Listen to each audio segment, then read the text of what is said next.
ये भगवान नारायण की उपासना करते हैं, एकादशी व्रत रखते हैं और प्रत्येक वैष्णव को एकादशी का व्रत रखना चाहिए।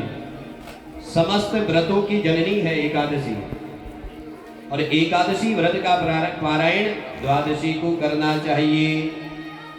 तो एक दिन अम्बरीश ने एकादशी का व्रत रखा था और दुर्वासा ऋषि को घर में भोजन के लिए आमंत्रित किया।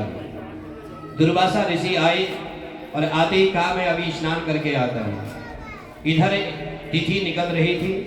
ब्राह्मणों ने कहा राजन ऐसा करो, तुलसी दल हाथ में लेकर के जल लेकर के ग्रहण कर लो। और जैसी तुलसी दल हाथ में लेकर के जल ग्रहण कर ही रहे थे तो दुर्वासा ऋषि द्वार पे आ गए। दुर्वासा ऋषि ने कहा कि ब्राह्मण को घर में बुलाया है और पहले जल ग्रहण कर लिया।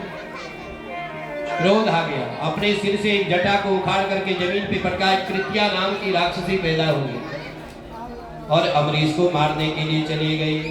अम्बरीश ने भगवान नारायण का ध्यान लगाया और सुदर्शन चक्र उस कृत्या को भस्म किया और सुदर्शन चक्र दुर्वासा ऋषि के पीछे भाग गया। पूरे 1 वर्ष बीत गया भागते भागते दुर्वासा ऋषि को। अंतिम में सारे देवताओं के पास में जाकर के भगवान नारायण के पास में पहुंचे। महाराज इस अपने अमोघ अस्त्र को शांत करो, ये अस्त्र मुझे जला करके भस्म करना। तो आज भगवान नारायण कहते हैं कि मैं भी भक्तों के अधीन हूँ, अहम भक्त पराधीन, मैं भी स्वतंत्र नहीं हूँ। तो महाराज जो भक्त जिस भाव से भगवान को पुकारता है तो भगवान को आना पड़ता है। तो आज जब दुर्वासा ऋषि को बताया कि मैं भी स्वतंत्र नहीं हूँ, मैं भक्तों के अधीन हूँ, बोले जाओ अम्बरीश के पास में ही वही इस सुदर्शन चक्र को शांत करेगा। तो महाराज 1 वर्ष के बाद में दुर्वासा ऋषि अम्बरीश के पास में आए, दंडवत प्रणाम किया, क्षमा मांगी। तब अम्बरीश जी ने उस सुदर्शन चक्र को शांत किया और आगे चल करके यवनाश हुए। सूर्य वंश की विशेषता, जब तक पुत्रेष्ट यज्ञ नहीं होता है किसी राजा का पुत्र नहीं होता है।